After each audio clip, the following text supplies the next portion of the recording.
নে হাতি তোর মুস্কা। কি মজা, এখন একটু হেগে দিই। এই নাও বল্টু, আইসক্রিম খাও।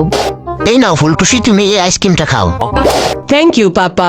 তুমি এই আইসক্রিমটা খাও, আমি একটু কাজ শেষ করে আসছি।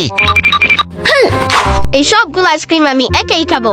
বল্টু আমার বাবা তোমাকে বকা দিবে। বকা দিলেও আমি সবগুলো একাই খাবো। বল্টুসি আমার বল্টু একাই সব আইসক্রিম খাবে। আপনার তো সাহস কম না, আপনি আমার ফুলটুসিকে বোকা দিচ্ছেন, আবার ওর আইসক্রিমও নিয়ে গেছেন। এখনই আইসক্রিম ফেরত দিন। পল্টু, আমি এখন ঘুমাচ্ছি, প্লিজ তুমি আওয়াজ করো না, আমাকে ঘুমাতে দাও। আচ্ছা বাবা, তুমি ঘুমাও।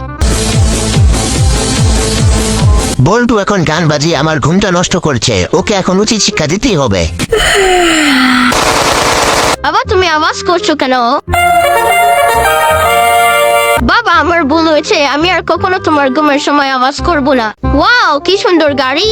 এই তুমি এখান থেকে যাও, আমার বল্টু এই গাড়িতে খেলা করবে। লা লা লা লা লা লা লা লা লা লা লা। এই গাড়িটা সুন্দর আছে, আমি যদি এই গাড়িতে দিয়ে খেলা করতে পারতাম। না জিল্লু, এই গাড়ি দিয়ে এখন ফুলটুসি খেলা করবে। মুর্শিদ আমার হুজুরের হিগো হিগো করে। ওইটাই তো হোন্ডা দেখা যাচ্ছে, আমি ওটা দিয়ে খেলবো। না জিল্লু, এটা বড়দের হোন্ডা, তুমি চালাতে পারবে না, আমি বরং বাসায় চলে যাই। আমি এখন কি দিয়ে খেলা করব? এ জিলু দেখো, এটা আমার নতুন স্কুটি, তুমি কি এটা চালাবে? হ্যাঁ ফোনটুসি, আমি এটা চালাতে চাই।